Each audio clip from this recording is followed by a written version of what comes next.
بسم اللہ الرحمن الرحیم الحمدللہ رب العالمین والصلاة والسلام علی سید الانبیاء والمرسلین وعلی آلہ وصحبہ اجمعین اما بعد۔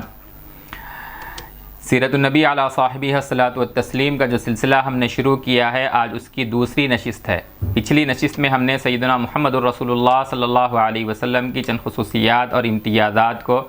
ذکر کیا تھا۔ آج کی نشست میں ہم آپ صلی اللہ علیہ وسلم کے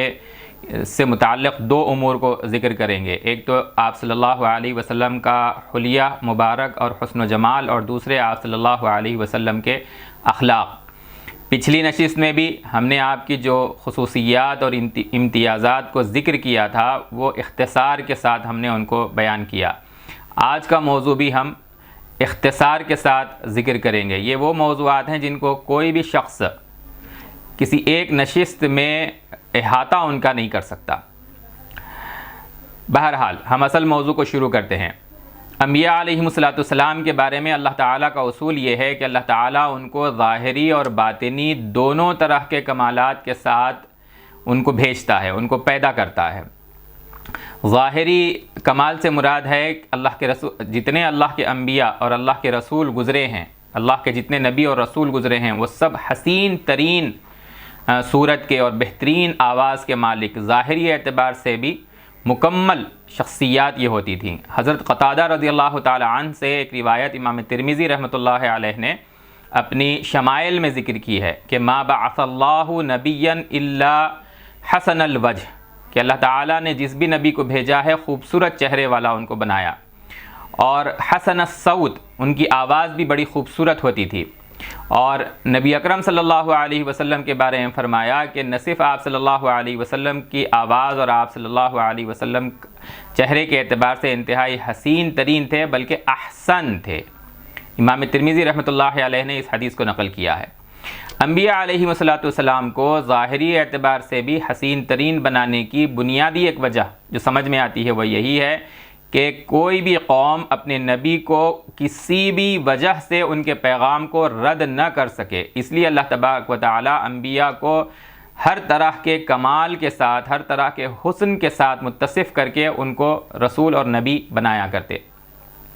حضرت یوسف علیہ السلام کے بارے میں روایات میں آتا ہے کہ انہیں شطر الحسن، یعنی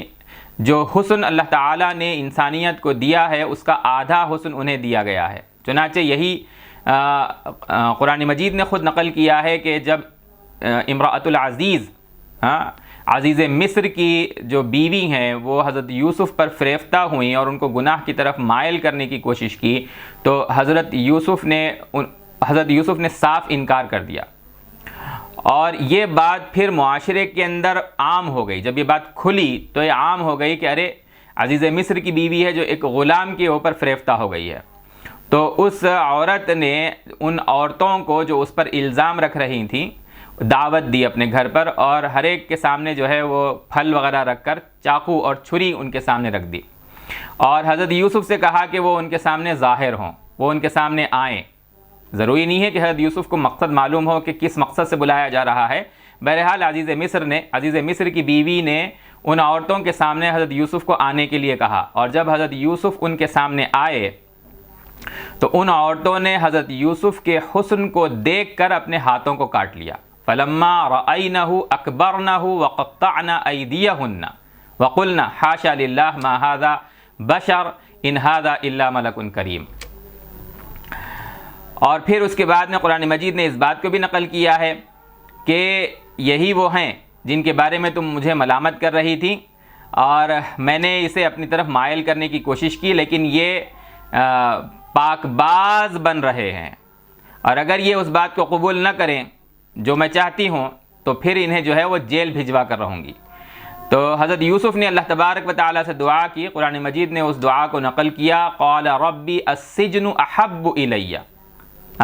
مما یدعوننی الیہ، جس جانب یہ مجھے دعوت دے رہی ہے اس سے بہتر تو جیل ہے، یا تو ان کا مکر اور ان کا قید جو ہے اس سے مجھے بچا لیجئے، یا پھر جو ہے جیل مجھے قبول ہے۔ بہرحال حضرت یوسف علیہ السلام کے حسن کا یہ معاملہ تھا۔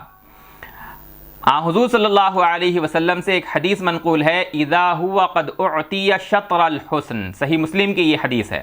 کہ حضرت یوسف کو جو ہے وہ حسن کا آدھا حصہ دیا گیا۔ اس حدیث کے ایک معنی مشہور یہ ہو گئے اور روایات میں بھی اس کا ذکر آ گیا کہ انسانیت کا آدھا حسن جو ہے وہ دو حصوں میں تقسیم کیا گیا انسانیت کے حسن کو، تو فَأُعْتِيَ يُوسُفُ وَأُمُّهُ صَارَ نِصْفَ الْحُسْنِ، آدھا حسن انہیں دیا گیا، وَالنِّصْفَ الْآخَرِ آخر بَيْنَ سَائِرِ الْخَلْقِ، تمام مخلوقات کے اندر جو ہے وہ نصف آخر کو تقسیم کر دیا گیا۔ لیکن محقق علماء کرام نے اس حدیث کے حقیقی معنی جو بتلائے ہیں وہ یہ کہ سیدنا محمد الرسول اللہ صلی اللہ علیہ وسلم کو اللہ تبارک و تعالیٰ نے جتنا حسین بنایا، حضرت یوسف کو نبی صلی اللہ علیہ وسلم کے حسن کا جو ہے وہ آدھا اور نصف حصہ دیا گیا ہے۔ محدثین نے اس معنی کو بھی نقل کیا ہے، یعنی پوری انسانیت میں سب سے زیادہ حسین ترین، خوبصورت اور صاحب جمال کو شخصیت ہیں تو وہ سیدنا محمد الرسول اللہ صلی اللہ علیہ وسلم ہیں۔ خدا حضور صلی اللہ علیہ وسلم ہی کی دوسری روایات اور احادیث سے اس بات کی تائید ہوتی ہے۔ آپ نے ایک موقع پر فرمایا اخی یوسف صبیح و انا ملیح، حضرت یوسف کے حسن میں صباحت تھی اور میرے حسن کے اندر جو ہے وہ ملاحت ہے۔ حضرت عائشہ کا ایک موقع پر فرمان ہے کہ جو سویحبات یوسف ہیں، حضرت یوسف کو جو چاہنے والیاں پیدا ہو گئی تھی مصر کے اندر، اگر وہ نبی اکرم صلی اللہ علیہ وسلم کے حسن کو دیکھ پاتیں تو وہ اپنے ہاتھوں کو نہیں بلکہ اپنے دلوں کو کاٹ لیتی۔ حضرت عائشہ فرماتی ہیں لو رأینا جمالہ لآثرنا تقطیع القلوب علی الایادی۔ شمائل ترمذی جو ہے نبی کریم صلی اللہ علیہ وسلم کے شمائل پر لکھی ہوئی ایک مستقل کتاب ہے۔ در حقیقت شمائل جو ہے وہ احادیث ہی کی ایک مستقل صنف ہیں۔ جو احادیث لکھی جاتی ہیں، احادیث پر جو کتابیں لکھی گئی ہیں، جو تصنیفات لکھی گئی ہیں، جو تالیفات لکھی گئی ہیں، ان کی ہی کئی اقسام ہیں، ان میں ہی ورائٹی ہے۔ مثلا صحیح بخاری اور صحیح مسلم جو ہے وہ جامع کہلاتی ہیں، سنن ترمذی جامع کہلاتی ہیں، لیکن امام ترمذی کی سنن کی پھر ایک حیثیت یہ بھی ہے کہ وہ جامع ہونے کے ساتھ ساتھ سنن بھی ہے۔ جامع اور سنن میں فرق یہ ہے کہ احادیث کے اندر جتنے موضوعات کو شامل کیا گیا ہے، جن جن علوم پر احادیث موجود ہیں رسول اللہ صلی اللہ علیہ وسلم کی، ان تمام اقسام کو جو شامل حدیث کی کتاب ہے اس کو جامع کہا جاتا ہے۔ یعنی رسول اللہ صلی اللہ علیہ وسلم کی احادیث جن جن موضوعات پر ہیں، مثلا ایمان کی بحث، علم کی بحث، پاکیزگی، نماز، روزہ، زکوٰۃ، حج، نکاح، طلاق، مغازی، تفسیر، رقاق، اور بھی جتنے موضوعات احادیث کے تحت زیر بحث آتے ہیں، وہ تمام موضوعات کو شامل جو کتاب ہوگی اسے الجامع کہتے ہیں۔ صحیح بخاری، امام بخاری کی صحیح وہ الجامع ہے، امام مسلم کو بھی الجامع کا قرار دیا جاتا ہے، امام ترمذی کی جو کتاب ہے حدیث کی وہ بھی الجامع ہے۔ اس کے ساتھ ساتھ پھر وہ سنن بھی ہے، اور ایسی سنن جو ہے مثلا سنن ابن ماجہ، سنن نسائی، سنن ابو داود، سنن ایسی حدیث کی کتاب کو کہتے ہیں جو فقہی ترتیب سے شروع ہو۔ مثلا کتاب الطہارت سے جو ہے اس کا آغاز ہو رہا ہے، پھر کتاب الصلاۃ اس میں اس کا ذکر ہے، نماز، روزہ، زکوٰۃ، حج، اور اس طرح کے فقہی مباحث کی ترتیب پر جو حدیث کی کتاب جمع ہو اسے سنن کہا جاتا ہے۔ ایسے ہی حدیث کی کتاب مسند ہے، ایک قسم ہے۔ امام احمد کی ایک مسند ہے تو مسند بہت ساری ہیں، مسند ابو یعلا ہے، مسند الدارمی ہے، اور بھی بہت ساری مسانید ہیں۔ اسی طریقے سے معاجم ہیں، معجم ہیں، اور بھی بہت ساری احادیث کی اقسام ہیں، ہر قسم کے تحت مستقل کتابیں ہیں۔ تو شمائل بھی ایک احادیث کی کتابوں کی ایک خاص صنف ہے جس میں نبی اکرم صلی اللہ علیہ وسلم کے شمائل اور خصائل کو ذکر کیا جاتا ہے۔ اس ضمن میں، اس صنف میں امام ترمذی رحمۃ اللہ علیہ کی شمائل سب سے زیادہ مشہور ہوئی۔ جب بھی ہم شمائل کہتے ہیں تو وہ امام ترمذی کی کتاب کی طرف ذہن چلا جاتا ہے، ورنہ شمائل جو ہے وہ احادیث کی ایک صنف ہے کتابوں کی۔ بہرحال شمائل پر لکھی ہوئی جو کتابیں ہیں اس میں نبی کریم صلی اللہ علیہ وسلم کے اخلاق کے ساتھ آپ صلی اللہ علیہ وسلم کے جمال اور آپ صلی اللہ علیہ وسلم کے حلیہ مبارک حسن کو بیان کرنے کا بھی بہت اہتمام کیا گیا ہے۔ صحابہ کرام رضوان اللہ علیہم اجمعین، ظاہر بات ہے کہ نبی کریم صلی اللہ علیہ وسلم کے حسن کو بیان کرنے والے آپ کے اخلاق کے ساتھ ساتھ آپ کی جسمانی کیفیات کو بیان کرنے والے کہ آپ کیسے دکھتے تھے، آپ کی کیسی صفات تھیں، آپ کا کیسا حلیہ تھا، آپ کا کیسا حسن تھا، اس کو بیان کرنے والے بھی صحابہ ہیں۔ صحابہ کے اندر بھی الگ الگ رنگ ہے۔ بعض وہ ہیں جنہوں نے نبی کریم صلی اللہ علیہ وسلم کی خوبصورتی کو اور آپ کے جسمانی اوصاف کو بہت تفصیل کے ساتھ بیان کیا ہے، لیکن بعض وہ ہیں جنہوں نے کہا کہ آپ کے رعب اور جلال کی وجہ سے آپ کی کیفیت کو ہم بیان کرنے سے معذور ہیں۔ مثلا حضرت عمرو ابن عاص رضی اللہ تعالی عنہ وہ کہا کرتے تھے کہ ما کان احد احب الی من رسول اللہ صلی اللہ علیہ وسلم، میرے نزدیک رسول اللہ صلی اللہ علیہ وسلم سے زیادہ محبوب ہستی کوئی اور نہیں تھے، ولا اجل فی عینی منہ، اور آپ صلی اللہ علیہ وسلم سے زیادہ اہمیت کے حامل، عظمت کے حامل، بڑے میری نظر میں اور کوئی نہیں ہے، کوئی ہستی آپ صلی اللہ علیہ وسلم سے بڑی عظمت والی میری نگاہوں کے اندر نہیں تھی۔ وما كنت اطيق ان املا عینی منہ اجلالا لہ، لیکن یہ ہونے کے باوجود، آپ سب سے زیادہ محبوب ہونے کے باوجود، آپ کی شان سب سے زیادہ میری نگاہوں میں عظیم ہونے کے باوجود، میں آپ کے رعب اور آپ کے جلال کی وجہ سے آپ کو نگاہ بھر کر دیکھ نہیں پاتا تھا۔ وَلَوْ سُئِلْتُ أَنْ أَصِفَهُ، اور اگر آج مجھ سے کوئی سوال کرے کہ میں آپ کے صفتوں کو بیان کروں کہ آپ کیسے دکھتے تھے، کیسا آپ کا حسن تھا، آپ کا کیسا حلیہ تھا، مَا أَتَقْتُ، تو میں یہ نہیں کر سکتا۔ لِأَنِّي لَمْ أَكُنْ أَمْلَأَ عَيْنَيَّ مِنْ، اس لیے کہ میں اپنی آپ صلی اللہ علیہ وسلم کو کبھی نگاہ بھر کر دیکھتا ہی نہیں تھا، یہ نگاہ بھر کر نہیں دیکھ پاتا تھا۔ ما اتقت، میں دیکھ نہیں پاتا تھا آپ کے جلال اور آپ کے رعب کی وجہ سے۔ امام مسلم رحمۃ اللہ علیہ نے اس حدیث کو نقل کیا ہے۔ اس حدیث سے ہمیں اندازہ ہوتا ہے کہ آپ صلی اللہ علیہ وسلم کا کیسا رعب اور کیسا جلال صحابہ کرام رضوان اللہ علیہم اجمعین کے دلوں پر تھا۔ لیکن دوسرے صحابہ ہیں، صحابہ کے بھی الگ الگ رنگ ہیں، انہوں نے آپ صلی اللہ علیہ وسلم کی خوبصورتی کو تفصیل سے بیان کیا ہے۔ عام طور پہ جب ہم دیکھتے ہیں آپ صلی اللہ علیہ وسلم کی خوبصورتی کو بیان کرنے والے صحابہ کرام، وہ نوجوان صحابہ کرام رضوان اللہ علیہم اجمعین ہیں،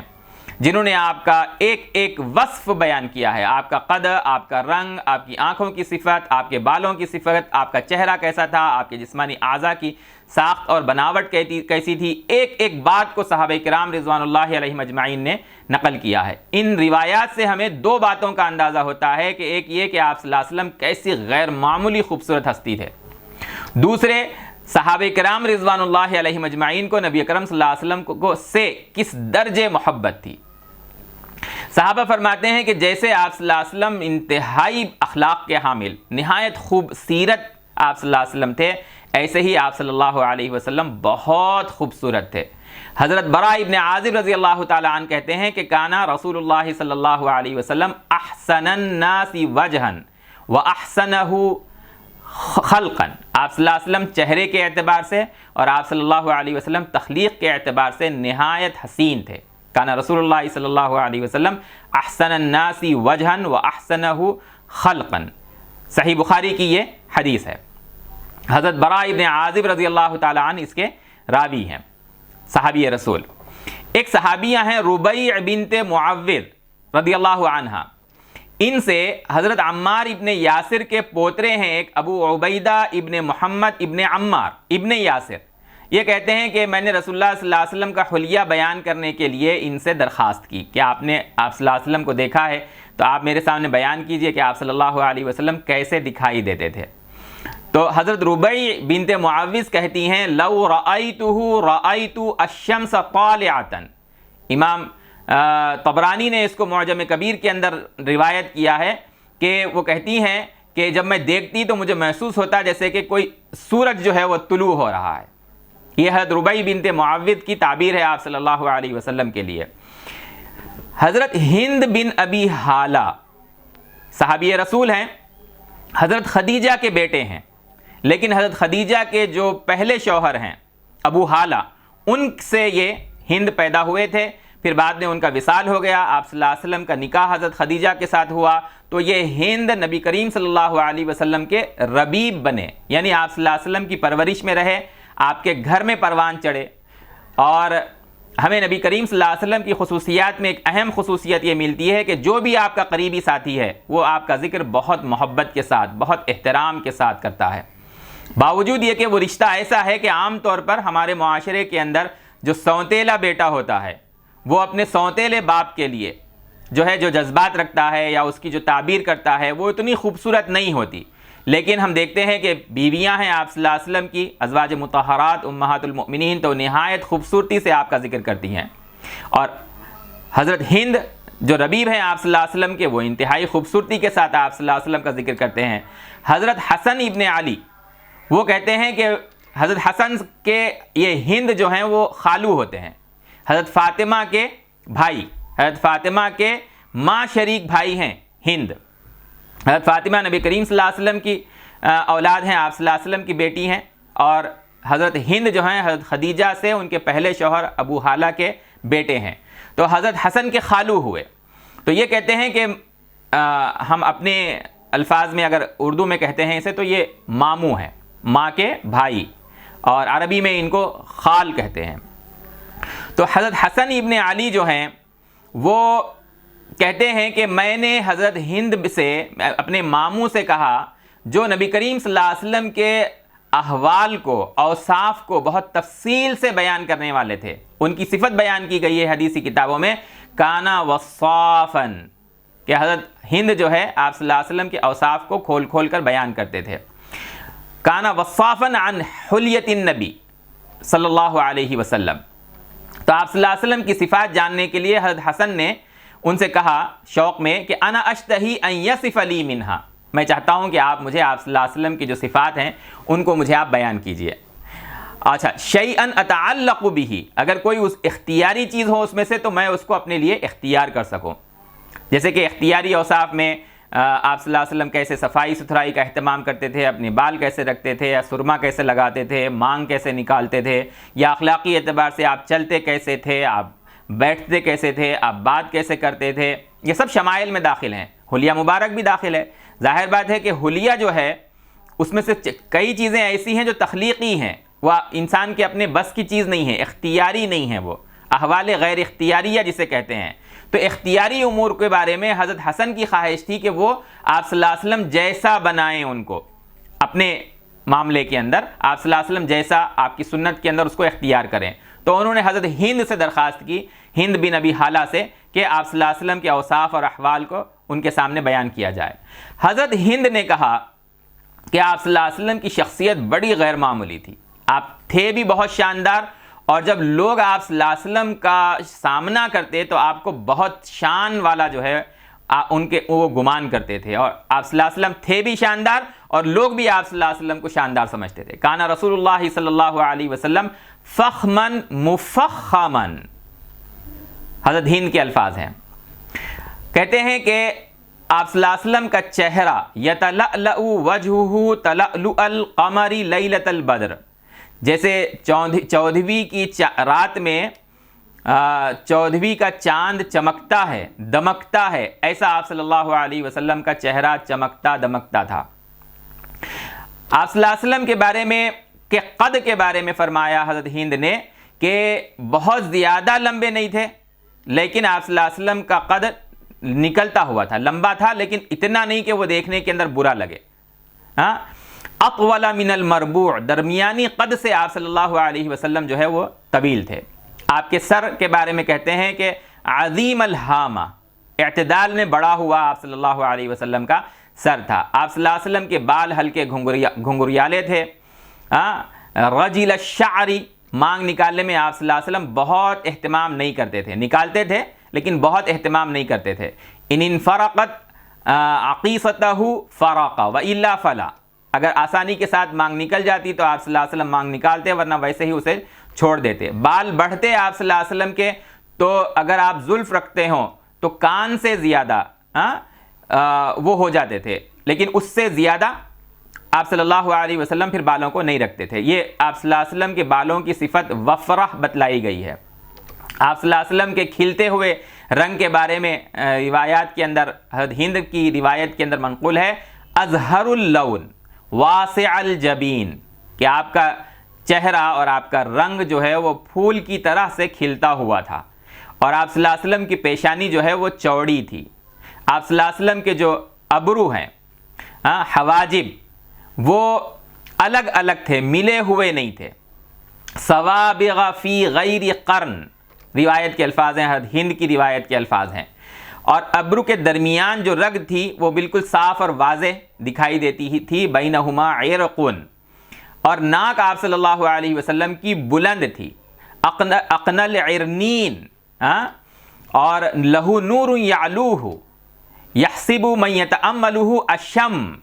آپ صلی اللہ علیہ وسلم کی ناک جو ہے وہ بلند تھی، گھنی داڑھی آپ صلی اللہ علیہ وسلم رکھتے تھے، کث اللحیہ، اور آپ صلی اللہ علیہ وسلم کے گال جو ہے وہ ہموار تھے، آپ صلی اللہ علیہ وسلم کا جو دہن ہے، فم، منہ جو تھا وہ اعتدال کے ساتھ فراخ تھا، بالکل تنگ نہیں تھا، بالکل پھیلا ہوا نہیں تھا۔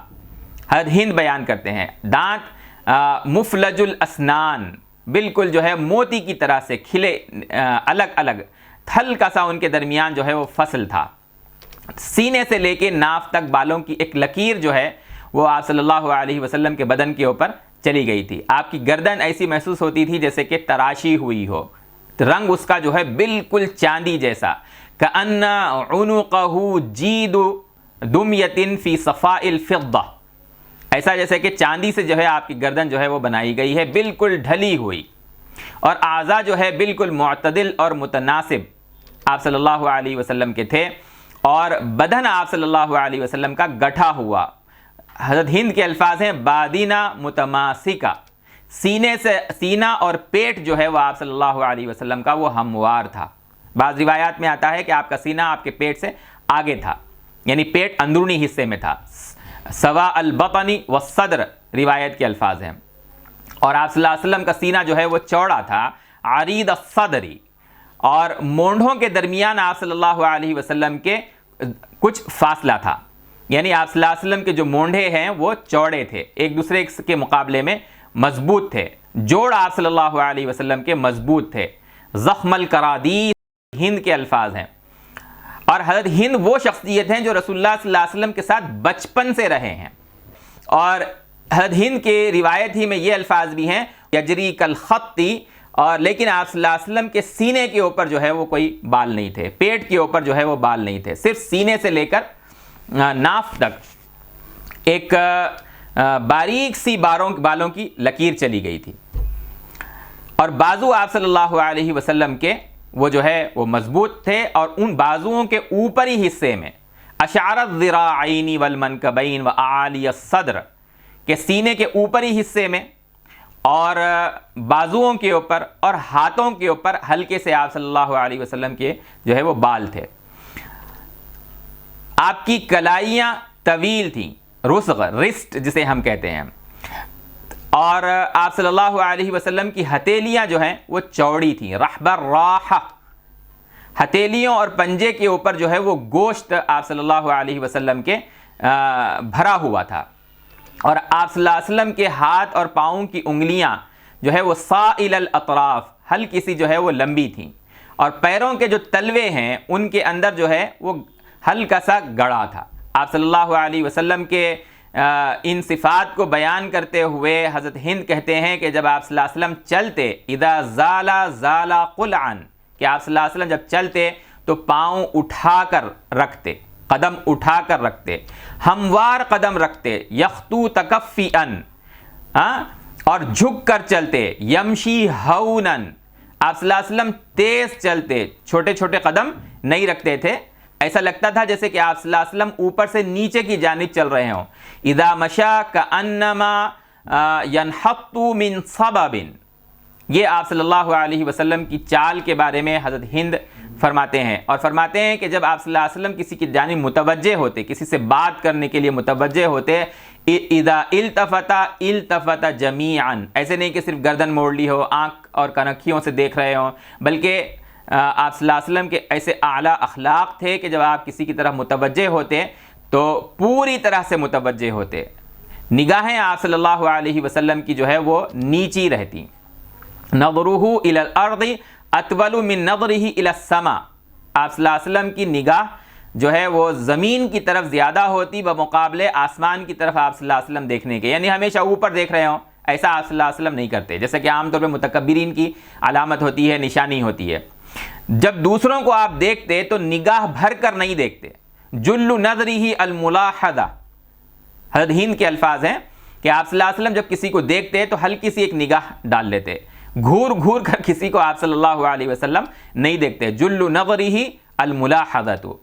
اور جب آپ صلی اللہ علیہ وسلم چلتے تو سب سے آگے آگے رہنے کی کوشش نہیں کرتے تھے، یسوق اصحابہ، اپنے صحابہ کے پیچھے آپ صلی اللہ علیہ وسلم چلتے۔ جب کسی سے ملاقات کرتے آپ صلی اللہ علیہ وسلم تو سب سے پہلے جو ہے خود سلام کرتے، یبدأ من لقی بالسلام، آپ صلی اللہ علیہ وسلم سلام میں پہل کرتے تھے۔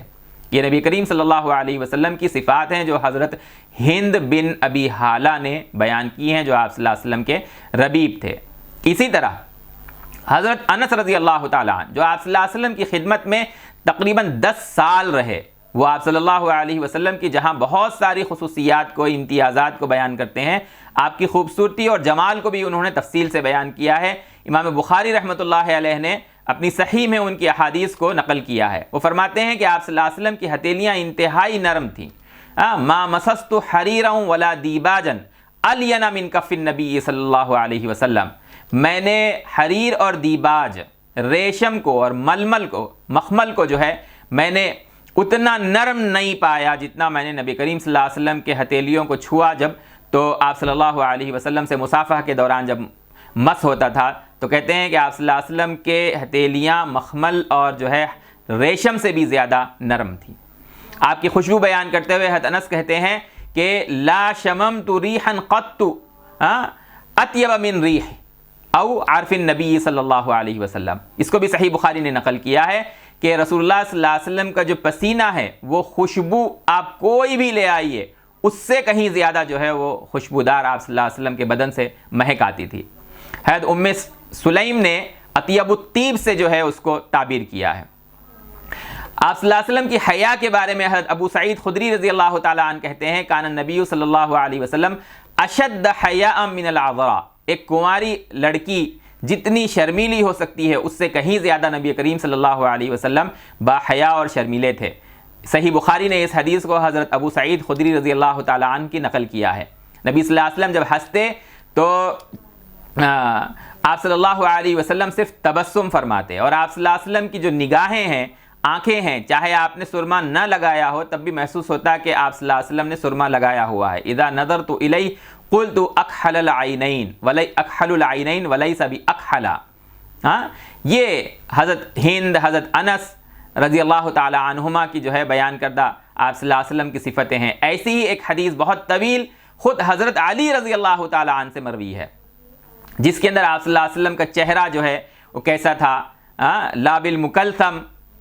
کہ ایسا آپ صلی اللہ علیہ وسلم کا چہرہ تھا، کانا فی الوجہ تدویر،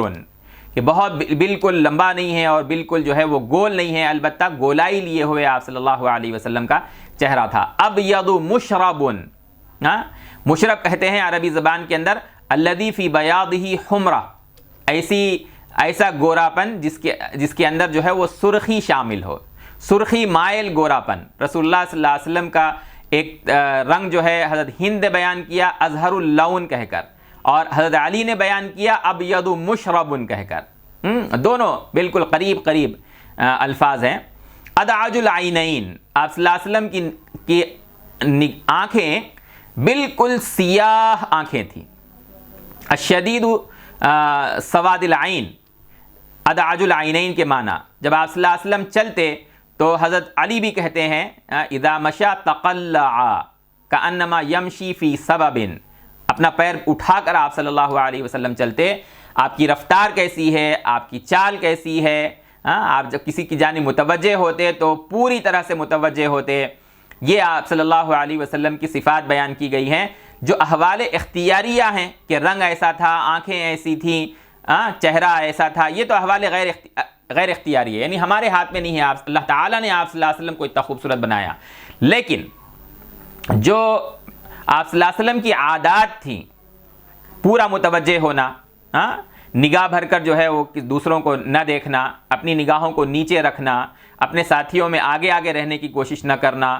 اور سلام کرنے کے اندر جو ہے وہ پہل کرنا، یہ جو صفات بیان کی گئی ہیں، یہ پرسنالٹی ڈیولپمنٹ کے اوپر ہم جتنا کچھ سنتے سناتے ہیں کہ ایسے بننے کی کوشش کرو، ایسے ہونے کی کوشش کرو، وہ لوگ بھی جو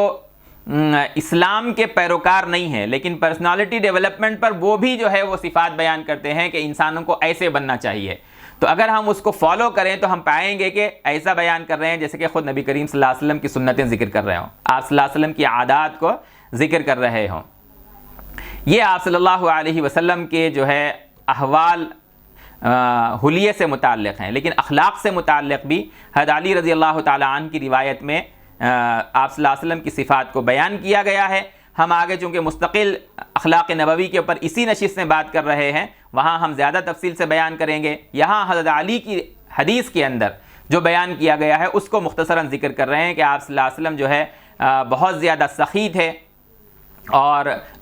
بہت سچ بولنے والے آپ صلی اللہ علیہ وسلم، رویے کے اعتبار سے نہایت جو ہے وہ نرم تھے آپ صلی اللہ علیہ وسلم، خاندان کے اندر جو ہے سب سے زیادہ عزت والے تھے آپ صلی اللہ علیہ وسلم، معاشرے کے اندر سب سے زیادہ عزت والے تھے آپ صلی اللہ علیہ وسلم۔ جبکہ کوئی آپ صلی اللہ علیہ وسلم کو اچانک دیکھتا تو آپ سے مرعوب ہو جاتا، لیکن جب آپ صلی اللہ علیہ وسلم یعنی آپ کی عزت سے آپ سے مرعوب ہو جاتا، لیکن آپ صلی اللہ علیہ وسلم کے ساتھ جب رہنے لگتا تو پھر آپ صلی اللہ علیہ وسلم سے شدید محبت کرنے لگتا۔ حضرت علی کے یہ الفاظ ہیں، من رآہ بدیہتاً ہابہ ومن خالتہ معرفتاً احبہ، اور فرماتے ہیں کہ جب بھی کوئی آپ صلی اللہ علیہ وسلم کی تعریف بیان کرتا وہ یہ کہے بغیر رہ نہیں سکتا تھا کہ میں نے آپ جیسا کوئی نہیں دیکھا۔ یقول ناعتہ لم ارا قبلہ ولا بعدہ مثلہ، کہ میں نے نہ پہلے اور شاید بعد میں آپ صلی اللہ علیہ وسلم کے جیسا کوئی نہیں دیکھ پاؤں گا۔ امام ترمذی رحمۃ اللہ علیہ نے اس کو اپنی سنن کے اندر حضرت علی رضی اللہ تعالی عنہ کی اس حدیث کو نقل کیا ہے۔ آپ کے حلیے سے متعلق یہودی عالم عبداللہ ابن سلام رضی اللہ تعالی عنہ، جنہوں نے بعد میں اسلام قبول کیا، وہ بیان کرتے ہیں کہ جب آپ کا مدینہ آنا طے ہوا اور ہمیں علم ہوا کہ آپ مکے سے ہجرت کر کے مدینہ آ رہے ہیں، تو روزانہ صحابہ کرام ان دنوں جس دن آپ کی ہجرت کی خبر ملی تو آپ کے آمد کے انتظار میں شہر سے باہر جا کر کھڑے ہو جاتے۔ اور ایک دن جب آپ صلی اللہ علیہ وسلم مدینہ منورہ پہنچ گئے تو عبداللہ ابن سلام کہتے ہیں رضی اللہ تعالیٰ عنہ کہ وہ بھی آپ صلی اللہ علیہ وسلم کو دیکھنے کے لیے، اس بات کی تحقیق کرنے کے لیے کہ جنہوں نے نبوت کا دعویٰ کیا ہے وہ کیسے دکھتے ہیں، وہ کون ہیں، میں بھی تو دیکھوں۔ تو حضرت عبداللہ ابن سلام رضی اللہ تعالیٰ عنہ بھی ان لوگوں کے ساتھ گئے اور فرماتے ہیں فلما استبنت وجہ رسول اللہ صلی اللہ علیہ وسلم عرفت ان وجہہ لیس بوجہ کذاب، کہ جب میں نے آپ کے چہرے کو دیکھا تو میں یہ جان گیا اور پہچان گیا کہ یہ کسی جھوٹے کا چہرہ نہیں ہو سکتا۔ اور اس وقت آپ صلی اللہ علیہ وسلم نے جو سب سے پہلی تعلیم دی، ایھا الناس افشوا السلام واطعموا الطعام وصلوا والناس نیام تدخلون الجنۃ بسلام، لوگوں کے اندر جو ہے وہ سلامتی کو عام کرو، اور دیکھو کھانا کھلاؤ، لوگوں کو بھوکوں کو کھانا کھلاؤ، اور راتوں میں ایسے وقت اللہ کی عبادت کرو جبکہ سب سو رہے ہوں، تم جنت میں سلامتی کے ساتھ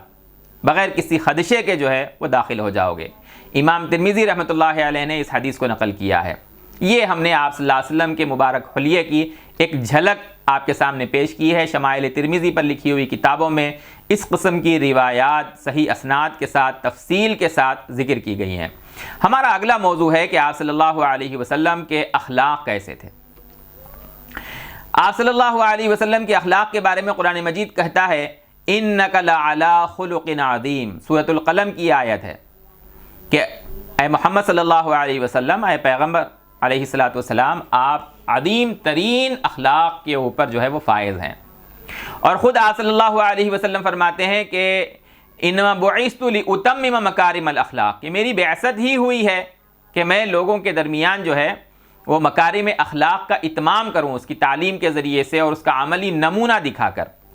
چنانچہ سیرت نگاروں نے نقل کیا ہے کہ آپ صلی اللہ علیہ وسلم سب سے زیادہ انصاف مزاج تھے، کان اعدل الناس، آپ صلی اللہ علیہ وسلم سب سے زیادہ عفیف تھے، عفت کی صفت آپ صلی اللہ علیہ وسلم کے اندر تھی، اصدقہم لہجتاً، سچے تھے آپ صلی اللہ علیہ وسلم، اور اعدمہم امانتاً، آپ صلی اللہ علیہ وسلم امانت کا نہایت درجہ خیال رکھنے والے، بات کریں تو نہایت سچی بات کرنے والے، اور اس بات کا اعتراف صرف آپ کے چاہنے والے، آپ پر ایمان لانے والے ہی نہیں بلکہ آپ صلی اللہ علیہ وسلم کے جو دشمن تھے وہ بھی اس بات کا اعتراف کرتے تھے کہ آپ نہایت صادق اور آپ نہایت امین ہیں۔ جب ہم سیرت پر تفصیل کے ساتھ بات کریں گے جب آپ کی دعوت کا سلسلہ شروع ہوا تو اس سے قبل جو ہے پورا قریش مکہ آپ صلی اللہ علیہ وسلم کو الصادق اور الامین کے نام سے ملقب کرتا تھا. آپ کا لقب یہ پکارتا تھا الصادق الامین، بجائے اس کے کہ آپ صلی اللہ علیہ وسلم کا نام لیا جائے. آپ کو جب یاد کیا جاتا تو کہا جاتا الصادق اور الامین. اور یہ بھی منقول ہے کہ جاہلیت میں لوگ آپ صلی اللہ علیہ وسلم کے پاس اپنے نزاعات کو حل کرنے کے لیے لے کر آتے تھے. اپنے عہد کو آپ صلی اللہ علیہ وسلم نہایت اہتمام کے ساتھ پورا کرنے والے. جب کسی کے ساتھ آپ عہد کرتے تو آپ اپنے عہد کو آپ صلی اللہ علیہ وسلم پورا کرتے تھے. اور رشتہ داروں کے ساتھ حسن سلوک کرنے والے، صلہ رحمی کرنے والے، شفقت رحمت کے ساتھ لوگوں کے ساتھ جو ہے وہ پیش آنے والے، اور معاشرے کے اندر جو ہے وہ لوگوں کے ساتھ اچھا سلوک کرنے والے، اچھے اخلاق کے ساتھ آپ صلی اللہ علیہ وسلم رہنے والے. ابعد الناس من سوء الاخلاق، برے اخلاق سے نہایت دور رہنے والے. احادیث میں آیا ہے آپ صلی اللہ علیہ وسلم کی صفت بیان کرتے ہوئے لم یکن فاحشا ولا متفحشا، آپ صلی اللہ علیہ وسلم فحش گوئی کرنے والے نہیں تھے. ولا لعانا، لوگوں کے اوپر آپ لعنت نہیں کرتے تھے. لا سخابا فی الاسواق، بازاروں کے اندر بہت چیخ پکار کرنے والے آپ صلی اللہ علیہ وسلم نہیں تھے. لا یجزئ بالسیئۃ السیئۃ، آپ صلی اللہ علیہ وسلم جو ہے وہ برائی کا بدلہ برائی سے دینے والے نہیں تھے. لیکن یعفو و یصفح، لوگوں کے ساتھ عفو اور درگزر کا معاملہ کرنے والے، ان کو معاف کر دینے والے تھے آپ صلی اللہ علیہ وسلم. لوگوں میں آپ صلی اللہ علیہ وسلم ان اچھی صفات کے باوجود سب سے زیادہ تواضع کے ساتھ رہنے والے، کہ تکبر اور غرور سے بہت دور. اشد الناس تواضعا وابعدهم عن الکبر، لوگوں کے درمیان آپ صلی اللہ علیہ وسلم جو ہے ایسے ہی رہتے جیسے کہ عام لوگ رہ رہے ہوں، اور اپنے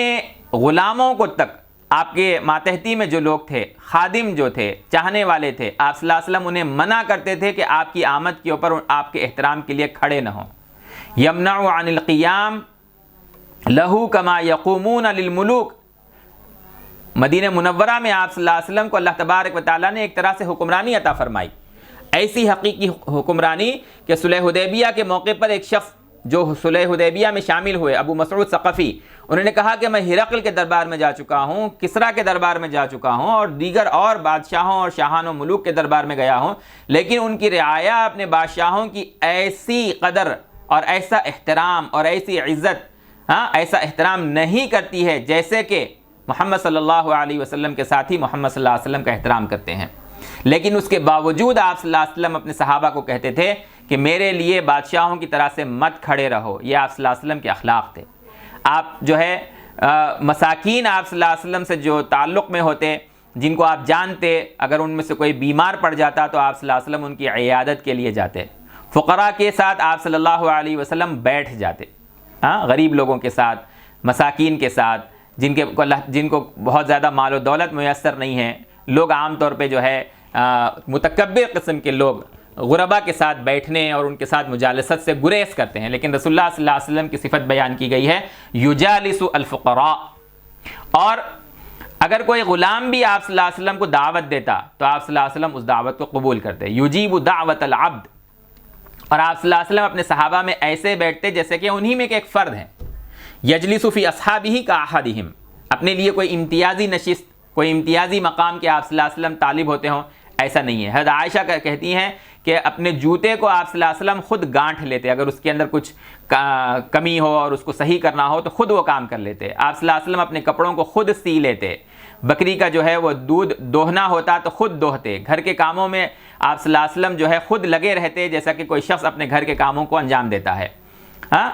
آپ صلی اللہ علیہ وسلم اس انتظار میں نہیں رہتے، نہ دوسروں سے کہتے کہ جو ہے میرا فلاں کام کر دو. اگر کوئی آپ کی خدمت خود کرتا تو الگ بات ہے، ورنہ آپ صلی اللہ علیہ وسلم اپنے کاموں کو خود انجام دیا کرتے تھے. ایک صحابی ہیں آپ صلی اللہ علیہ وسلم کا اپنے سادہ اور جو متمول یا مالدار نہیں ہیں، بہت کوئی سردار نہیں ہے کسی قبیلے کے، بالکل عام سے اور سادے سے لوگ ہیں آپ کے صحابہ کے اندر، ان کے ساتھ بھی آپ صلی اللہ علیہ وسلم کا تعلق بہت ہی گہرا اور جو ہے نصیحت ہم کو دینے والا ہے. رسول اللہ صلی اللہ علیہ وسلم کے صحابی ہیں ظاہر، جن کا نام ہے، حضرت انس کہتے ہیں کہ یہ جو ہے دیہاتی ایک صحابی تھے، رجلا من اہل البادیہ، ان کا نام جو ہے وہ ظاہر تھا. تو وہ جب بھی اپنے دیہات سے مدینہ منورہ آتے تو آپ صلی اللہ علیہ وسلم کے لیے کوئی نہ کوئی ہدیہ لے کر آتے تھے. اور فَيُجَهِّزُ رسول اللہ صلی اللہ علیہ وسلم اذا اراد ان یخرج، جب وہ واپس جانا چاہتے اپنے کاموں کو شہر کے اندر ختم کر کے، تو آپ صلی اللہ علیہ وسلم انہیں کوئی نہ کوئی تحفہ دیتے. تو ایک موقع پر یہ ہوا کہ وہ آئے ہوئے تھے اور بازار کے اندر اپنی کوئی چیز بیچ رہے تھے. تو رسول اللہ صلی اللہ علیہ وسلم جو ہے ان کے پاس پہنچ گئے پیچھے کی جانب سے. اور حضرت ظاہر کے بارے میں ایک بات یہ منقول ہے کہ وہ بہت خوبصورت نہیں تھے، بلکہ ہم عام اصطلاح کے اندر ان کو کانا رجلاً دمیماً کہا گیا ہے، جو دکھنے میں بہت زیادہ خوبصورت نہیں تھے، بلکہ دمیم کا لفظ استعمال ہوتا ہے کہ خطوط جن کے بالکل خوبصورت نہ ہوں. تو رسول اللہ صلی اللہ علیہ وسلم ان کے پاس جب گئے اور پیچھے سے ان کو پکڑ لیا، وہ اپنے جو ہے کسی چیز کو بیچ رہے تھے بازار کے اندر. تو انہوں نے کہا ارے بھائی کس نے پکڑ لیا ہے مجھے، چھوڑو، ارسلنی من ھذا. اور جب وہ پیچھے مڑ کر دیکھے تو پہچان لیا کہ نبی کریم صلی اللہ علیہ وسلم ہے. تو پھر اس کے بعد نے اپنے آپ کو چھڑانے کی کوشش نہیں کی. تو رسول اللہ صلی اللہ علیہ وسلم نے اعلان کیا وہاں پر مذاق کے اندر، من یشتری ھذا العبد، بھائی اس غلام کو کون خرید رہا ہے بتاؤ. تو حضرت ظاہر نے جواب دیا، یا رسول اللہ اذن واللہ تجدنی کاسدا، اگر آپ مجھے بیچ رہے ہیں تو میری کوئی بہت زیادہ قیمت نہیں آئے گی، میں تو بالکل بے مول ہوں، بے حقیقت ہوں میں.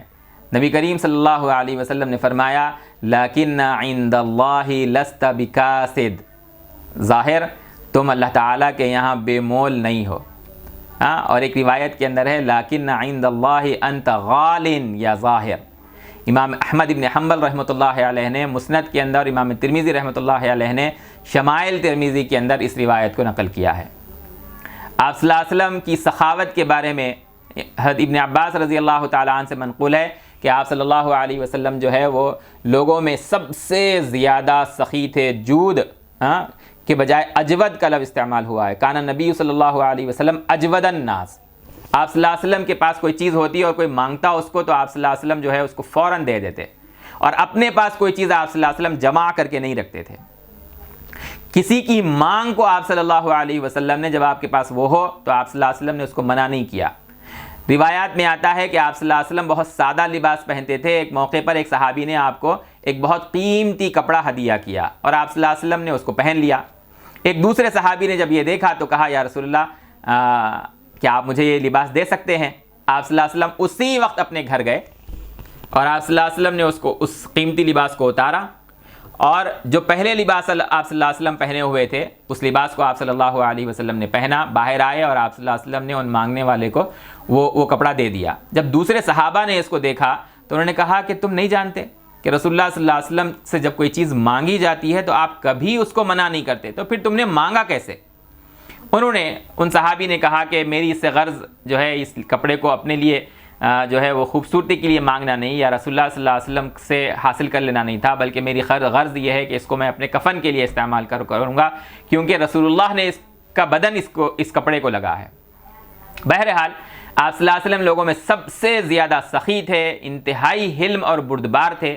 اگر کوئی ناپسندیدہ حرکت کوئی کرتا تو آپ صلی اللہ علیہ وسلم کو قدرت ہوتی تب بھی آپ صلی اللہ علیہ وسلم درگزر کرتے، ناپسندیدہ چیزوں پر آپ صلی اللہ علیہ وسلم صبر کرتے. حضرت خارجہ ابن زید کہتے ہیں کہ نبی کریم صلی اللہ علیہ وسلم جب کسی مجلس میں بیٹھتے تو سب سے زیادہ باوقار انداز میں بیٹھتے، اور جب کوئی شخص بیٹھا ہے تو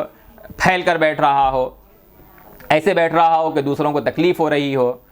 حضرت خارجہ کہتے ہیں لا یکاد یخرج شیئا من اطرافی. جب آپ صلی اللہ علیہ وسلم بیٹھتے تو ایسے بیٹھتے کہ آپ صلی اللہ علیہ وسلم کی ذات سے کسی کو کوئی تکلیف نہیں ہوتی، اور بالکل اپنے آپ کو سمیٹ کر آپ صلی اللہ علیہ وسلم انتہائی وقار اور سلیقے کے ساتھ آپ صلی اللہ علیہ وسلم بیٹھتے. کثرت سے آپ صلی اللہ علیہ وسلم خاموش رہتے، لا یتکلم فی غیر حاجہ، بلا وجہ آپ صلی اللہ علیہ وسلم باتیں نہیں کرتے تھے. یعرض عمن تکلم بغیر جمیل، اگر کوئی آپ صلی اللہ علیہ وسلم سے مناسب طریقے سے بات نہ کرتا تو آپ صلی اللہ علیہ وسلم اس سے الجھتے نہیں بلکہ اس سے اعراض کرتے، اس کو معاف کرتے، اس سے درگزر کرتے. آپ کا ہنسنا تبسم تھا، مسکراہن تھا، قہقہے آپ صلی اللہ علیہ وسلم نہیں لگاتے تھے، اور بات کرتے تو فیصل بات کرتے آپ صلی اللہ علیہ وسلم، فضول باتیں نہیں کرتے، اور اتنی کم بات بھی نہیں کرتے کہ کسی کو بات ہی سمجھ میں نہ آئے. نہایت وقار کے ساتھ ایک فیصل بات، واضح اور صاف بات کرتے تھے آپ صلی اللہ علیہ وسلم. اور صحابہ کرام رضوان اللہ علیہم اجمعین بھی آپ کی توقیر اور آپ کی تعظیم میں، آپ کی اقتداء میں بھی اور آپ کی توقیر میں بھی خود بھی جب آپ کے سامنے ہنستے تو مسکراتے۔ اور آپ کی ایک اور صفت بیان کی گئی ہے، کانا اشجع الناس، آپ صلی اللہ علیہ وسلم جو ہے وہ لوگوں میں سب سے زیادہ بہادر تھے۔ حضرت علی کی روایات کو ہم بدر اور احد کے موقع پر آگے جانیں گے، جس میں کہا گیا ہے کہ جب جنگ کا معرکہ بالکل جو ہے عروج پر ہوتا اور گرما گرمی جو ہے وہ بالکل پھیل جاتی، تو اس وقت جب لوگ جو ہے وہ بہادر ساتھیوں کے درمیان رہنے کو پسند کرتے ہیں، ہم صحابہ کوشش کرتے تھے کہ آپ صلی اللہ علیہ وسلم کی پناہ میں جو ہے اپنے لیے پناہ ڈھونڈیں، آپ صلی اللہ علیہ وسلم کے قریب اپنے لیے پناہ ڈھونڈیں، اتنے آپ صلی اللہ علیہ وسلم بہادر تھے۔ جب مدینہ آپ صلی اللہ علیہ وسلم ہجرت کر کے پہنچے تو صحابہ کہتے ہیں کہ کوئی ایک دن بھی ایسا نہیں گزرا ہمارا مدینے کے اندر جبکہ اس بات کا خدشہ نہ ہوتا کہ باہر سے کوئی قوم، قبیلہ، کوئی گروہ جو ہے وہ حملہ آور ہو جائے گا، شب خون مار دے گا۔ تو راتوں میں جو ہے اگر کوئی ہلکی سی بھی آواز جو ہے وہ ہوتی تو ہم گھبرا جاتے کہ شاید کسی نے جو ہے حملہ کر دیا ہو۔ اور جب ہم اپنے گھروں سے ایسے موقع پر باہر آتے، ابھی ہم سوچ ہی رہے ہوتے کہ بھئی کیا معاملہ ہے، کیا کس طرف سے آواز آئی، کیا کسی نے حملہ کر دیا ہے، ہم کو دور دراز سے ایک گھڑ سوار جو ہے وہ ہماری طرف آتے ہوئے دکھائی دیتا اور ہم پہچان لیتے کہ یہ رسول اللہ صلی اللہ علیہ وسلم ہے۔ آپ صلی اللہ علیہ وسلم قریب آتے اور تسلی دیتے، کوئی گھبرانے کی بات نہیں ہے، سب ٹھیک ٹھاک ہے۔ یہ آپ صلی اللہ علیہ وسلم کی بہادری کا معاملہ تھا کہ صحابہ جہاں ابھی سوچتے رہتے، آپ صلی اللہ علیہ وسلم احوال کی تحقیق کے لیے جاتے اور واپس بھی آ جاتے۔ نبی اکرم صلی اللہ علیہ وسلم ان صفات کے باوجود آپ نے، اور مدینے کی حکمرانی آپ صلی اللہ علیہ وسلم کو حاصل ہونے کے باوجود، ہر طرح کا مال غنیمت آپ کے پاس آنے کے باوجود، آپ نے نہایت سادہ زندگی گزاری۔ گھر آپ کا بالکل سادہ، جیسا کہ ہم نے کل بھی ذکر کیا، آپ صلی اللہ علیہ وسلم کا بستر انتہائی سادہ ہوتا تھا، آپ چٹائی پر لیٹ جاتے تھے۔ ہم پڑھیں گے سن 7 ہجری میں ایک موقع پر حضرت عمر رضی اللہ تعالیٰ عنہ آپ سے ملنے کے لیے آئے اور آپ کا اوپری بدن جو ہے وہ کھلا ہوا تھا، آپ صلی اللہ علیہ وسلم ازار باندھے ہوئے تھے، چٹائی پر لیٹے ہوئے، اور آپ کے بدن پر چٹائی کا نشان جو ہے وہ پڑ گیا تھا۔ تو حضرت عمر کی آنکھوں سے آنسو جاری ہو گئے اور انہوں نے کہا کہ یا رسول اللہ آپ کتنی سادی زندگی گزار رہے ہیں، یہ ہرقل اور کسریٰ اللہ کے دشمن، ان کو تو جو ہے سامان تعایش دنیا کے اندر حاصل ہے اور آپ اتنی سادے زندگی گزار رہے ہیں۔ تو آپ صلی اللہ علیہ وسلم اٹھ کر بیٹھ گئے، لیٹے ہوئے تھے آپ، اٹھ کر بیٹھ گئے اور کہا کہ لگتا ہے عمر ابھی جاہلیت کے آثار پوری طرح مٹے نہیں ہیں۔ ہاں، زندگی کے ان اسباب کا حاصل ہو جانا، عائش کے ان اسباب کا اور وسائل کا حاصل ہو جانا، یہ ہمارے لیے دنیا میں نہیں ہے، آخرت میں ہمارے لیے ہے۔ دنیا کے اندر جتنی سادہ زندگی گزر جائے اتنی بہتر ہے۔ حضرت میمونہ رضی اللہ تعالیٰ عنہ فرماتی ہیں کہ ایک موقع پر آپ صلی اللہ علیہ وسلم کو رات میں سوتے ہوئے، حضرت میمونہ یا حضرت ام سلمہ رضی اللہ تعالیٰ عنہ نے رات میں سوتے ہوئے، سونے سے قبل آپ کی چادر کو دوہری کر کے بچھا دیا۔ تو آپ صلی اللہ علیہ وسلم نے صبح پوچھا کہ یہ چادر کو دوہرا کر کے کس نے بچھایا؟ تو ام المؤمنین رضی اللہ تعالیٰ عنہ نے کہا کہ یا رسول اللہ میں نے آپ کے آرام کی غرض سے ایسے کیا تھا کہ آپ کو آرام ملے گا۔ تو آپ صلی اللہ علیہ وسلم نے فرمایا کہ یہ میرے لیے تہجد میں اٹھنے سے رکاوٹ بن گئی، یہ آرام میرے لیے تہجد میں اٹھنے سے رکاوٹ بن گیا۔ آج ہم جن بستروں پر سوتے ہیں، جس طرح کے گدوں پر سوتے ہیں، جو ہے کتنے انچ یا کتنے فٹ کے جو ہے وہ فوم ہیں، اور اس پر بھی ہماری نیند کس حالت کی ہوتی ہے، وہ رسول اللہ صلی اللہ علیہ وسلم کے اس بستر کا تصور کرے کہ آپ صلی اللہ علیہ وسلم کتنی سادہ زندگی گزارتے تھے۔ باوجود یہ کہ آپ کے اطراف میں رہنے والے لوگ آپ کے احترام اور آپ کے آرام کی غرض سے کچھ کرنے جاتے ہیں تو آپ کہتے کہ نہیں، وہی سادہ زندگی ہمارے لیے بہتر ہے۔ کھانے آپ صلی اللہ علیہ وسلم کے انتہائی سادہ تھے، ہفتوں تک گوشت آپ صلی اللہ علیہ وسلم نہیں کھاتے تھے۔ حضرت عروہ جو صحابی نہیں تابعی ہیں، صحابی کے بیٹے ہیں، حضرت عائشہ کے بھانجے ہیں، حضرت اسماء رضی اللہ تعالیٰ عنہا کے بیٹے ہیں، وہ ایک موقع پر حضرت عائشہ صدیقہ رضی اللہ تعالیٰ عنہ نے ان سے کہا کہ بھانجے، ہم جو ہے کئی چاند دیکھ لیتے تھے مہینوں کے، ہاں، اور ہمارے گھر کے اندر جو ہے وہ چولہا تک نہیں جلتا تھا۔ رسول اللہ صلی اللہ علیہ وسلم کا عام معمول تھا کہ آپ صلی اللہ علیہ وسلم سال بھر کا اناج جو ہے ازواج مطہرات کے حوالے کر دیتے تھے، جو آپ صلی اللہ علیہ وسلم کے اوپر شوہر ہونے کی حیثیت سے بیویوں کے جو واجب حقوق ہیں اس کو آپ صلی اللہ علیہ وسلم سال میں ایک مرتبہ ہی ایک ساتھ دے دیا کرتے تھے، اناج دلا دیتے تھے۔ لیکن ان ازواج مطہرات کا حال یہ تھا کہ وہ خود بھی نہایت سخی تھیں اور اس کو وہ بھی جو ہے وہ مستحقین کے درمیان، مانگنے والوں کے درمیان، غرباء اور مساکین اور فقراء کے درمیان تقسیم کر دیا کرتی تھی۔ تو حال یہ ہوتا تھا بعد میں کہ کئی کئی مہینوں تک جو ہے وہ چولہا گھر کے اندر نہیں جل رہا ہے۔ تو میں نے کہا خالہ جان یہ تو جو ہے بڑی حیرت کی بات ہے، پھر آپ لوگ جیتے کیسے تھے؟ تو حضرت عائشہ فرماتی ہیں الاسودان التمر والماء، طویل عرصے تک ہم صرف کھجور اور پانی پی کر جیتے تھے۔ البتہ انصار صحابہ کے پاس سے کبھی کوئی جو ہے اگر کھانے کی کوئی چیز اگر آ جاتی، کانت لہم منائح وکانوا یمنحون رسول اللہ صلی اللہ علیہ وسلم، آپ کو کوئی ہدیہ ایسا دیتے تھے تو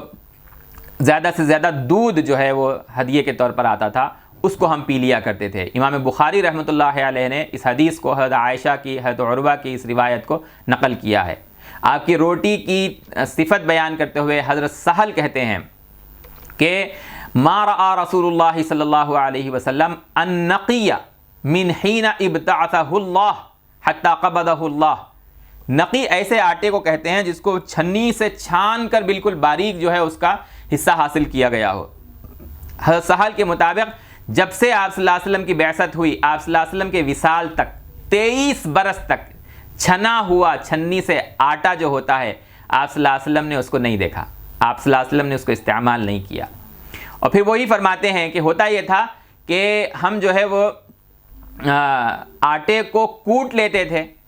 اور پھر اس میں پھونک مارتے تھے، تو جو اس میں سے اڑ جاتا وہ اڑ گیا، جو باقی بچ گیا اس کو گوندھ کر اس سے ہم جو ہے وہ روٹی بنا کر اس کو کھاتے تھے۔ یہ رسول اللہ صلی اللہ علیہ وسلم کے کھانوں سے متعلق صحابہ کرام رضوان اللہ علیہم اجمعین نے بیان کیا ہے۔ مکہ میں ایک موقع تو وہ تھا جب کہ قریش کے سرداروں نے کہا کہ اگر آپ دولت مند بننا چاہتے ہیں اپنی اس دعوت کی وجہ سے، جو دعوت آپ نے توحید کی شروع کی ہے، جو اسلام کی دعوت آپ نے شروع کی ہے، تو آپ اس سے باز آ جائیے، ہم اتنا مال آپ کے لیے جمع کر دیں گے کہ آپ ہم میں سب سے مالدار ہو جائیں گے۔ لیکن آپ صلی اللہ علیہ وسلم نے پھر حضرت ابو طالب کو جو جواب دیا کہ اگر یہ لوگ میرے ایک ہاتھ میں سورج رکھ دیں اور ایک ہاتھ میں چاند رکھ دیں تب بھی میں اس دعوت سے باز آنے والا نہیں ہوں، یہ اللہ کی جانب سے دی ہوئی میرے اوپر ذمہ داری ہے۔ اگر دولت آپ کو جمع کرنا ہوتا، دنیا کے عیش و عشرت اگر آپ کو حاصل کرنا ہوتا، قدم قدم پر آپ کے پاس اس کے لیے اسباب موجود تھے۔ آپ ایک بہترین تاجر تھے رسول بنائے جانے سے پہلے، اس سے پہلے بھی میں نے اس کو نقل کیا ہے، بعد میں بھی اس کا ذکر آئے گا۔ جو مخزومی ولید ابن مغیرہ سردار تھا قریش کا، اس نے کہا ایک موقع پر اپنے ساتھیوں سے کہ ہم میں کامیاب تاجر کون ہے بتاؤ۔ جیسے بازار میں بیٹھے ہوتے ہیں تجار اپنا مال لے کر، تو ان لوگوں نے جواب دینے سے پہلے آپس میں ایک دوسرے کو دیکھنا شروع کیا، تو ولید ابن مغیرہ نے خود کہا ہم میں سب سے کامیاب تاجر محمد ابن عبداللہ ہے صلی اللہ علیہ وسلم۔ تو پھر اسی نے کہا ہم مال لے کر آتے ہیں اور ہم غروب آفتاب تک بیٹھے رہتے ہیں اپنا مال لے کر، پھر کیا کرتے ہیں اپنی پوٹلیوں کو، اپنے مال کو سمیٹ کر لے جا کر اپنے گوداموں میں رکھتے ہیں۔ اور محمد کا حال دیکھو صلی اللہ علیہ وسلم، اپنا مال لے کر آتے ہیں، زوال سے پہلے ان کا مال فروخت ہو جاتا ہے اور وہ بازار چھوڑ کر نکل جاتے ہیں۔ لیکن اس کے باوجود ان کی زندگی کے اندر دولت کا اثر ہم کو دکھائی نہیں دیتا۔ جتنا وہ کچھ وہ کماتے ہیں، ہم میں کامیاب ترین تاجر ہونے کی حیثیت سے، ان کی زندگی میں اس کو دولت کا اثر نہیں دکھتا ہے۔ میں نے اس کی تحقیق کی، ایک موقع کے اوپر دیکھا میں نے کہ جب یہ بازار سے نکلے، میں نے پیچھا کیا تو گلیوں میں جا کر جو ہے وہ کسی بیوہ کے گھر میں جا رہے ہیں، کسی بوڑھی کے گھر میں جا رہے ہیں، کسی بوڑھے کے گھر میں جا رہے ہیں، اور اس کی ضروریات پوچھ پوچھ کر روزانہ آپ صلی اللہ علیہ وسلم کا یہ معمول تھا کہ آپ صلی اللہ علیہ وسلم جو ہے بازار آ کر خریدتے اور پھر ان لوگوں کو ان کی ضروریات لے جا کر دیتے۔ اور آخر میں پھر جو مکہ کا ایک میدان تھا جس میں سب بچے کھیلتے تھے، وہاں جانے کے بعد یتیم بچے آپ صلی اللہ علیہ وسلم کے پاس آ کر چمٹ جاتے، تو آپ صلی اللہ علیہ وسلم ان کی دلجوئی کے لیے ان کو کچھ نہ کچھ دیتے تھے۔ یہ آپ صلی اللہ علیہ وسلم کا روزانہ کا معمول تھا۔ ولید ابن مغیرہ جو کفر کی حالت کے اوپر مرا اور قرآن کی وحی سے نہایت متاثر تھا، جب ہم اسلام کی دعوت کا ذکر شروع کریں گے، قرآن کی دعوت کا ذکر شروع کریں گے، وہاں اس شخص کا تفصیل کے ساتھ ذکر آئے گا۔ قرآن مجید میں اس کے اوپر جو ہے بعض آیات بہت سخت نازل ہوئی ہیں، کیونکہ اس نے قرآن کے اعجاز کو مان کر پھر اس کے مخالفت میں اس نے باتیں کی ہیں۔ لیکن یہ آپ کے اخلاق کا اس درجے قائل تھا،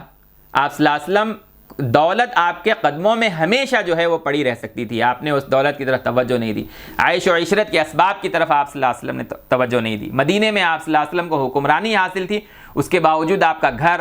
آپ کا کھانا، آپ کی سواری کس درجے سادی تھی۔ سواری کے بارے میں یہ منقول ہے کہ آپ صلی اللہ علیہ وسلم جو ہے ہر طرح کی سواری کے اوپر، اونٹنی کے اوپر جو ہے آپ نے سواری کی ہے، گھوڑے کی آپ نے سواری کی ہے، اور اس زمانے میں عام طور پر خچر اور گدھا جو ہے وہ استعمال ہوتا تھا سواری کے طور پر، اس کی آپ نے جو ہے وہ سواری کی ہے۔ سواری کے اندر جو ہے وہ بدر کے موقع پر جو ہے سواریاں کم تھیں، تو آپ صلی اللہ علیہ وسلم نے طے کیا کہ جتنی سواریاں ہیں وہ سب شرکاء کے درمیان تقسیم کر دی جائیں۔ تو ایک سواری نبی صلی اللہ علیہ وسلم، حضرت علی اور حضرت ابو لبابہ، ان تینوں کے درمیان جو ہے وہ تقسیم ہوئی کہ اپنی اپنی باری کے اندر 3 لوگ الگ الگ اوقات کے اندر سوار ہوں گے، ایک سوار ہوگا تو دوسرے جو ہے وہ پیدل چلیں گے۔ تو حضرت علی نے اور حضرت ابو لبابہ نے آپس میں مشورہ کیا کہ ہم لوگ تو جو ہے وہ بالکل جوان بچے ہیں، آپ صلی اللہ علیہ وسلم کو ہم جو ہے پیشکش کرتے ہیں کہ آپ سواری پر سوار رہیں اور ہم جو ہے مستقل پیدل چلیں گے۔ تو آپ صلی اللہ علیہ وسلم نے ان کو جو بہت خوبصورت جواب دیا۔ اس سے ہٹ کر ایک اور پہلو یہ ہے کہ جو قائد ہوتا ہے کسی بھی فوج کا، اس کو اضافی حفاظت کی ضرورت ہوتی ہے، لیکن نبی صلی اللہ علیہ وسلم ایسے کسی معاملے کو اپنے لیے پسند نہیں فرماتے۔ آپ نے جواب دیا، 2 باتیں کہی، فرمایا کہ تم دونوں مجھ سے زیادہ طاقتور نہیں ہو کہ تم میرے لیے جو ہے وہ قربانی دو گے اور ایثار کرو گے، اور دوسری بات، مجھے تم سے کم اجر نہیں چاہیے، جتنا اجر تمہیں مل رہا ہے مجھے بھی اتنا اجر چاہیے۔ یہ رسول اللہ صلی اللہ علیہ وسلم کا جواب تھا۔ ایسی سادی آپ صلی اللہ علیہ وسلم نے زندگی گزاری ہے، آپ نے اپنی زندگی کو ایسے گزارا ہے۔ حضرت انس کہتے ہیں کہ میں نے نبی کریم صلی اللہ علیہ وسلم کی 10 سال مدینے میں جو ہے وہ خدمت کی ہے، جبکہ میں بچہ تھا بالکل، لیکن آپ صلی اللہ علیہ وسلم نے کبھی مجھ سے یہ نہیں کہا کہ لما فعلت ھذا او الا فعلت ھذا، بھئی یہ کیوں کرے، وہ کیوں کرے، اور یہ کیوں نہیں کرے۔ امام ابو داؤد رحمۃ اللہ علیہ نے اپنی سنن میں اس کو نقل کیا ہے۔ ان احادیث سے اندازہ ہوتا ہے کہ آپ صلی اللہ علیہ وسلم اپنے خادموں کے ساتھ، اپنے بیویوں کے ساتھ، اپنے ماتحتوں کے ساتھ کیسے تھے۔ ان سب کے باوجود آپ صلی اللہ علیہ وسلم کے اندر نہ تکبر تھا، نرمی تھی، اور مزاح آپ صلی اللہ علیہ وسلم، ظرافت آپ صلی اللہ علیہ وسلم کے اندر تھی۔ آپ جو ہے صحابہ کے ساتھ بہت خوش رہا کرتے تھے، ان کے ساتھ ہنسی مذاق کیا کرتے تھے۔ آپ کا ہنسی مذاق جو ہے وہ کوئی چھچورے پن کا نہیں تھا، سچائی پر مبنی ہوا کرتا تھا۔ ایک معمر صحابیہ کا واقعہ نہایت مشہور ہے کہ وہ آئیں اور آپ صلی اللہ علیہ وسلم سے کہا، یا رسول اللہ کہ میں جو ہے کافی بوڑھی ہو چکی ہوں، میں جنت میں جاؤں گی نا۔ تو آپ صلی اللہ علیہ وسلم نے کہا کہ بوڑھی عورتیں جنت میں نہیں جائیں گی، اور وہ خاتون جو ہیں وہ رونے لگیں۔ تو آپ صلی اللہ علیہ وسلم نے ہنس کر کہا کہ اللہ تبارک و تعالیٰ جب جنت میں مؤمنین کو داخل کرے گا تو ان کی عمروں کو بالکل جوان کر دے گا، بھرپور جوانی کی عمر کے اندر جو ہے مؤمنین اور مؤمنات جنت کے اندر جو ہے وہ داخل ہوں گے۔ یہ آپ صلی اللہ علیہ وسلم کے اخلاق تھے، اور ان سب کے باوجود آپ صلی اللہ علیہ وسلم ہمیشہ امت کے لیے فکر مند رہا کرتے تھے، پوری امت کے لیے۔ یہ تو چہرہ آپ صلی اللہ علیہ وسلم کا، یہ واقعات آپ صلی اللہ علیہ وسلم کے، یہ تفصیلات آپ صلی اللہ علیہ وسلم کی وہ ہیں جو آپ کے صحابہ کے اطراف میں ملتی ہیں، لیکن ایک تفصیل یہ ہے جو ہمارے اور آپ کے لیے ملتی ہے۔ ہم جو آپ صلی اللہ علیہ وسلم کے نام لیوا ہیں، اللہ تعالی ہم کو ویسا بنا دے جیسا کہ اللہ اور اس کا رسول چاہتا ہے کہ ہم بنیں، سچے نام لیوا آپ صلی اللہ علیہ وسلم کے ہم بن جائیں۔ آپ صلی اللہ علیہ وسلم ہمیشہ اپنی امت کے لیے جو ہے ان کو نہایت چاہنے والے اور ان کے بارے میں نہایت فکر مند رہا کرتے تھے۔ قرآن مجید کی آیت ہے حضرت ابراہیم علیہ السلام کے بارے میں، انہوں نے دعا کی اللہ تعالیٰ سے کہ رب انہن اضللن کثیرا من الناس فمن تبعنی فانہ منی ومن عصانی فانک غفور الرحیم۔ یہ حضرت ابراہیم کا اپنی امت کے بارے میں جو ہے ایک تڑپ، ایک درد کہ اللہ یہ گمراہ تو ہیں اور بہت سے لوگوں کو انہوں نے گمراہ کیا ہے، جو میری ان میں سے پیروی کریں اے اللہ وہ تو میرے ہیں ہی، اے اللہ جو ان میں سے نافرمان ہیں آپ ان کو بھی جو ہے بخش دیجئے، ان کی بھی اوپر یہ آپ رحمت کا معاملہ فرمائیے۔ یہ حضرت ابراہیم کی دعا سورہ ابراہیم میں جو ہے نقل کی گئی ہے۔ حضرت عیسیٰ علیہ السلام کی دعا نقل کی گئی ہے، وہ آخرت میں حشر کے میدان میں جب ان سے سوال کتاب جو ہے وہ مکمل ہوگا تو اس کے بعد میں اپنی صفائی دینے کے بعد وہ کہیں گے کہ اے اللہ میں نے تو انہیں جو ہے الوہیت کی دعوت نہیں دی، اپنی عبادت کی دعوت نہیں دی، میں نے تو انہیں یہی کہا کہ ایک اللہ کی عبادت کرو جو میرا بھی رب ہے اور تمہارا بھی رب ہے، اور اس کو آپ مجھ سے زیادہ جانتے ہیں۔ پھر فرمایا ان تعذبہم فانہم عبادک، اے اللہ اگر آپ انہیں عذاب میں ڈالیں تو یہ تو آپ کے بندے ہیں، آپ کا پورا اختیار ہے، لیکن ان تغفر لہم فانک انت العزیز الحکیم، اور اگر آپ انہیں بخش دیں تو آپ تو زبردست ہیں اور حکمت والے ہیں۔ سورہ مائدہ کے اندر حضرت عیسیٰ علیہ السلام کی یہ دعا جو ہے وہ نقل کی گئی ہے۔ آپ صلی اللہ علیہ وسلم نے ایک موقع پر حضرت ابراہیم کی اور حضرت عیسیٰ کی ان دعاؤں کو پڑھا اور اپنے ہاتھوں کو آپ نے اٹھایا اور آپ صلی اللہ علیہ وسلم رو پڑے اور اللہم امتی امتی کہہ کر آپ صلی اللہ علیہ وسلم دعا کرنے لگے کہ اے اللہ میری امت پہ بھی رحم فرما، میری امت کی بھی مغفرت فرما۔ تو اللہ تبارک و تعالیٰ نے، روایت کے الفاظ ہیں کہ اللہ تعالیٰ نے حضرت جبرائیل کو بھیجا اور کہا کہ جاؤ اور محمد سے کہو کہ وہ کیوں رو رہے ہیں۔ حالانکہ روایت میں ہے کہ ربک اعلم، کہ اللہ تعالیٰ جانتا ہے کہ کیوں رو رہے ہیں، لیکن پھر بھی پوچھنے لگایا۔ تو حضرت جبرائیل آئے اور انہوں نے پوچھا کہ اللہ تعالیٰ پوچھ رہے ہیں کہ آپ کیوں رو رہے ہیں۔ تو رسول اللہ صلی اللہ علیہ وسلم نے فرمایا کہ اے جبرائیل، میں جس بات کے اوپر رو رہا ہوں اللہ تبارک و تعالیٰ اس کو جو ہے وہ اچھی طرح جانتے ہیں۔ حضرت جبرائیل یہ جواب لے کر جب گئے تو اللہ تعالیٰ نے پھر پیغام بھجوایا کہ انا سنرضیک فی امتک ولا نسوءک، کہ ہم آپ کو آپ کی امت کے بارے میں راضی کر لیں گے اور جو ہے آپ کو ہم جو ہے ان کے بارے میں کسی قسم کی خدشے کے اندر جو ہے وہ باقی نہیں رکھیں گے۔ یہ صحیح مسلم کی حدیث ہے۔ رسول اللہ صلی اللہ علیہ وسلم کی اپنی امت سے اس درجے محبت، بلکہ حدیث میں ہے کہ ہر نبی کو اللہ تبارک و تعالیٰ نے ایک ایسی دعا کا موقع دیا ہے جو لازماً قبول ہوگی،